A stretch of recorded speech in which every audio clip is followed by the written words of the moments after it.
Hi, welcome to Parnika Maths. AP 10th class Maths ma third chapter pair of linear equations in two variables. Exercise 3.2 లో second problem దాకా last వీడియోలో complete అయిపోయింది కదా. ఈ వీడియోలో third problem చూద్దాం. Question చూడండి ఏమి ఇచ్చారు. Form the pair of linear equations for the following problems and find the solution by substitution method. ఇచ్చిన క్వశ్చన్ కి పేర్ ఆఫ్ లీనియర్ ఈక్వేషన్స్ కనుక్కొని వాటి సొల్యూషన్ ని సబ్స్టిట్యూషన్ మెథడ్ ద్వారా కనుక్కోమన్నారు. ఓకేనా, క్వశ్చన్ అర్థమైందా? దాంట్లో ఫస్ట్ వన్ క్వశ్చన్ చూడండి ఏమి ఇచ్చారు. The difference between the two numbers is 26 and one number is 3 times the other. Find the number. Two numbers అన్నారు, వాటి యొక్క డిఫరెన్స్ వచ్చి 26 అన్నారు. సో ఎలా అనుకుంటున్నానంటే లెట్ ద బిగ్గెస్ట్ నంబర్ లేదా bigger number, let the bigger number be x and smaller number be y.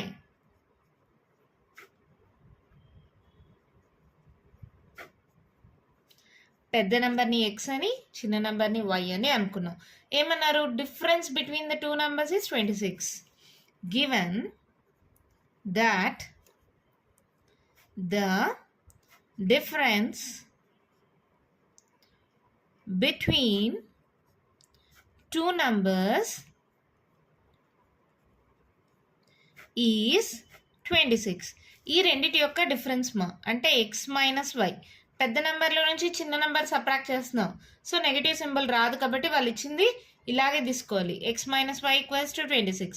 ఒకవేళ y minus x తీసుకుంటే ఏమవుతుంది, పెద్ద నెంబర్కి నెగిటివ్ సింబల్ ఉంటుందా, సో ఇక్కడ నెగిటివ్ సింబల్. సో అలా కుదరదు కాబట్టి ఈక్వేషన్లో 26 ఇచ్చారు కాబట్టి పెద్ద నెంబర్లో చిన్న నెంబర్ని సబ్ట్రాక్ట్ చేయాలి. So x minus y equals to 26. Let it be equation 1 అనుకుందాం. తర్వాత ఏమన్నారు, one number is 3 times the other. Given that one number is 3 times the other.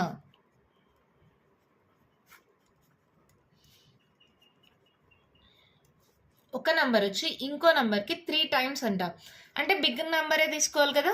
Big number equals to 3 times the small number. అవునా, big number is equals to 3 times the small number. సరిపోతుందా? అదే రివర్స్లో తీసుకుంటే work out అవుతుందా? Work out అవ్వదు. ఓకేనా, let it be equation 2. ఇక్కడ క్వశ్చన్లో ఏమన్నారు, సబ్స్టిట్యూషన్ మెథడ్ ద్వారా సాల్వ్ చేయమన్నారు కదా. Substituting equation 2 in equation 1, X minus why is equals to 26 కదా. ఎక్స్ అంటే ఎంతమా 3y minus y is equals to 26. 3yలో అయిపోతే 2y equals to 26, y equals to 26 by 2, y equals to ఏమవుతుంది, 2 1s 2 3s. y వాల్యూ వచ్చేసింది. దీన్ని తీసుకెళ్ళి మళ్ళీ equation 2లో substitute చేయండి. Substituting y value in equation 2, that implies x equals to 3y కదా. So 3 into y value ఎంత 13. 13 3s 39. That implies x equals to 39. అంతే. సో లాస్ట్లో ఏం రాయాలి, నంబర్స్ అన్నారు కదా. therefore the two numbers are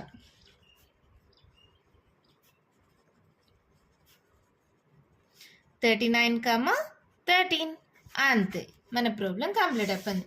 చాలా సింపుల్ మా. ఒక రెండు నంబర్స్ అన్నారంట, నాకు రెండు నంబర్స్ తెలియదు కాబట్టి ఒకదాన్ని ఎక్స్ అని ఇంకో దాన్ని వై అని అనుకున్నాం. ఇది పెద్దది ఇది చిన్నది అనుకున్నాను. సో డిఫరెన్స్ వచ్చి 26 అన్నారు కాబట్టి x minus y equals to 26. మళ్ళీ ఏమన్నారు, one number is 3 times the other అన్నారు, అంటే ఎక్స్ ఈక్వల్స్ టు 3y. దీన్ని ఈక్వేషన్ 1లో కానీ సబ్స్టిట్యూట్ చేస్తే వై వాల్యూ వచ్చింది. ఆ వై వాల్యూని మళ్ళీ ఈక్వేషన్ 2లో సబ్స్టిట్యూట్ చేస్తే ఎక్స్ వాల్యూ వచ్చేసింది. ఫైండ్ ద నంబర్స్ అన్నారు కదా, అంటే ద టూ నంబర్స్ ఆర్ 39, 13. ఓకేనా, ఎంత ఈజీగా ఉంది కదా. దీంట్లో నెక్స్ట్ వన్ చూద్దామా. క్వశ్చన్ చూడండి మేము ఇచ్చారు. The larger of two supplementary angles exceeds the smaller by 18 degrees. Find them. Supplementary angles అంటే sum of the angles equals to 180 degrees అన్నమా. గుర్తుపెట్టుకోండి, సప్లిమెంటరీ అంటే సమ్ ఆఫ్ ద యాంగిల్స్ ఎంత 180 degrees. అదే కాంప్లిమెంటరీ అంటే సమ్ ఆఫ్ ద యాంగిల్స్ వచ్చి 90 degrees. ఇది మళ్ళీ మళ్ళీ మీకు క్వశ్చన్స్లో రిపీట్ అవుతూ ఉంటుంది. ఆల్రెడీ మీకు 9th స్టాండర్డ్లో చెప్పే ఉంటారు, మళ్ళీ చెప్తున్నా గుర్తుపెట్టుకోండి. కాంప్లిమెంటరీ యాంగిల్స్ అంటే సమ్ ఆఫ్ ద యాంగిల్స్ ఎంత 90 degrees. అదే సప్లిమెంటరీ యాంగిల్స్ అంటే సమ్ ఆఫ్ ద యాంగిల్స్ ఎంత 180 degrees. గుర్తుంటుందా? కాంప్లిమెంటరీ అంటే 90, సప్లిమెంటరీ అంటే 180. గుర్తుంటాయమ్మా? ఇప్పుడు ఈజీగా ప్రాబ్లమ్ సాల్వ్ చేయొచ్చు. క్వశ్చన్ చూడండి, ఏమన్నారు? The larger of two supplementary angles exceeds the smaller by 18. Find them. Let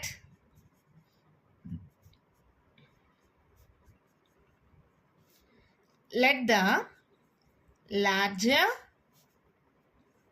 larger angle be x and the smaller angle be y.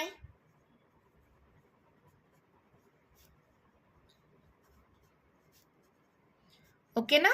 Smaller angle, larger angle రెండు కలిపితే ఎంత అన్నారు? 2 సప్లిమెంటరీ యాంగిల్స్ అంటే రెండింటిని add చేస్తే ఎంత 180 degrees. Given they are supplementary angles.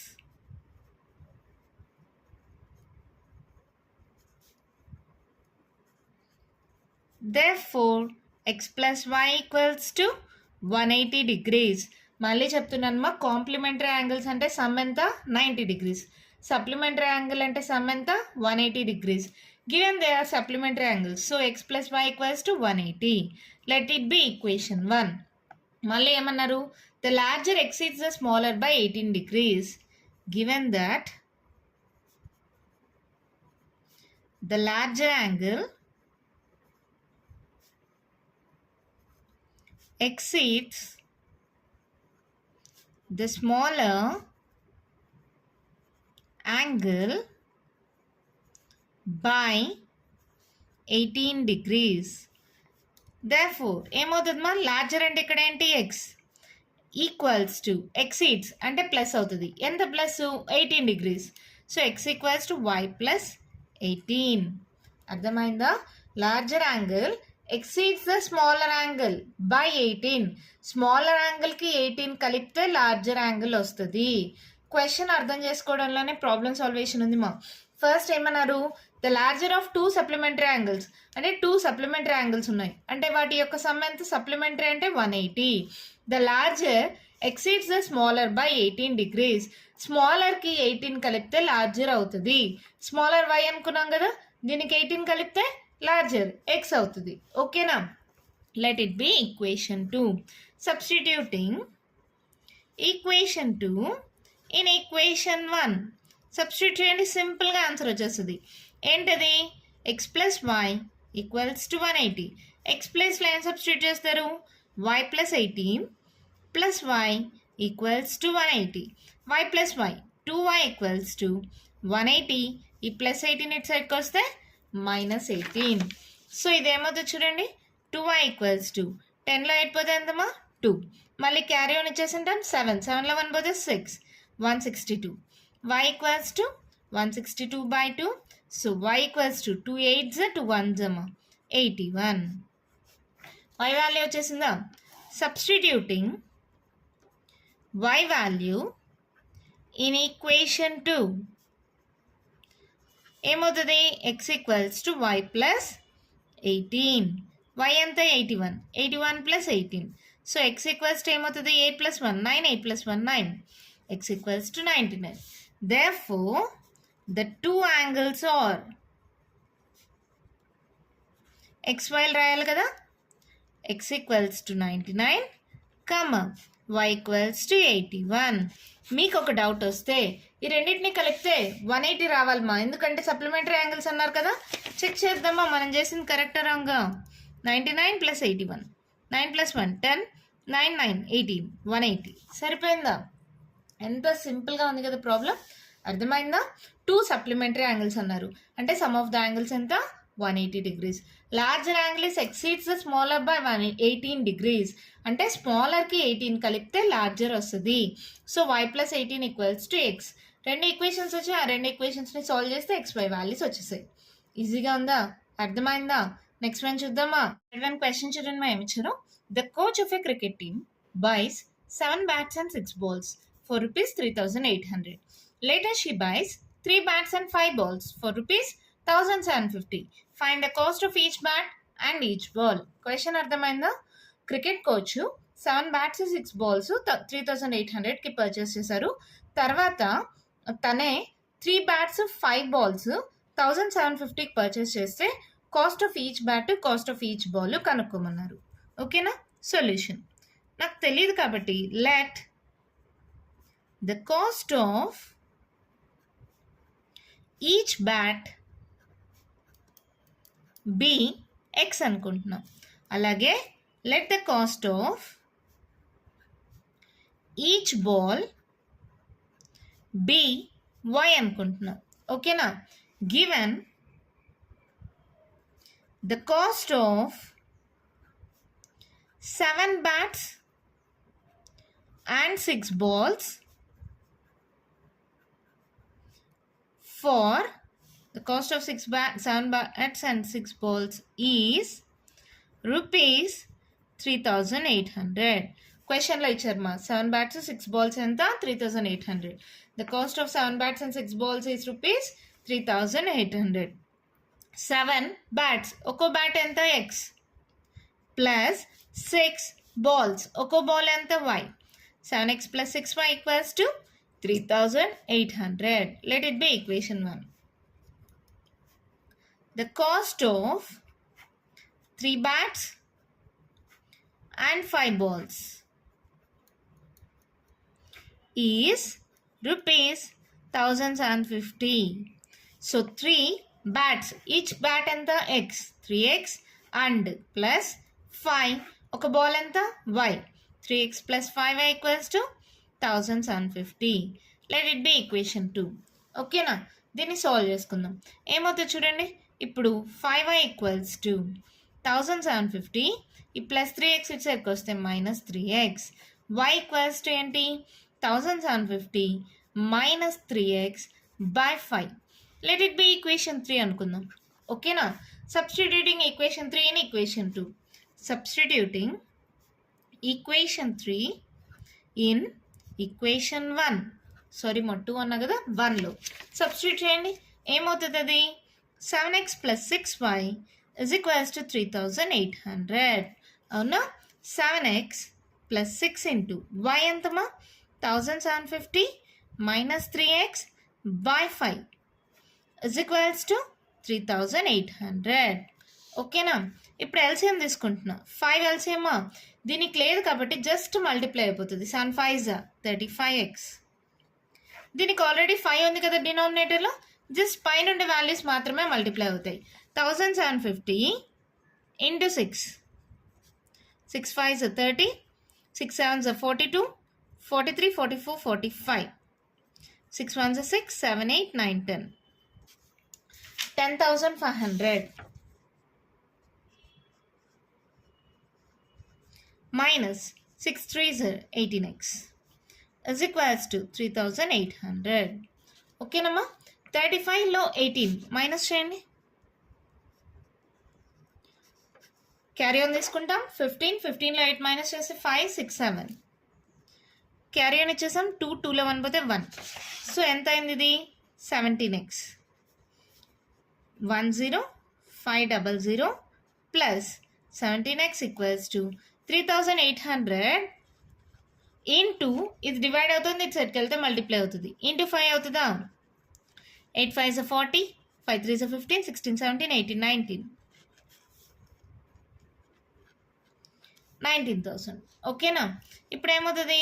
17x equals to 19,000 minus 10500. ఇది plus ఇటు సైడ్కి వస్తే మైనస్ అయింది. 10500. సబ్ట్రాక్ట్ చేయండి మా. 0 0, 10లో 5 పోతే 5, ఇక్కడ క్యారీ అని ఇచ్చింటాం 8. అంతేనా? సో ఇదేమైంది? 17x equals to 8500. ఇంకేంటిది? x equals to 8500 by 17. 17 5 అమ్మా. 7 5 35, 5 1 5 6 7 8. సరిపోయిందా? సో x ఈక్వల్స్ టు ఏమవుతుంది? 17 5 85 0 0.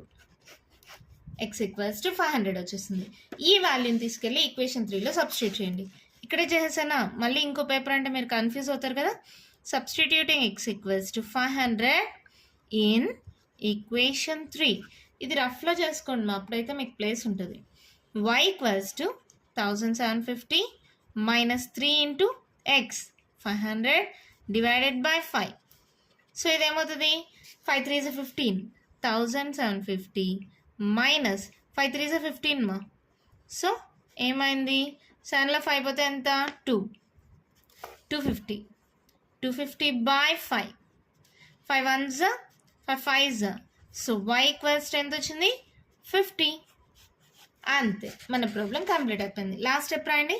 Therefore, the cost of each bat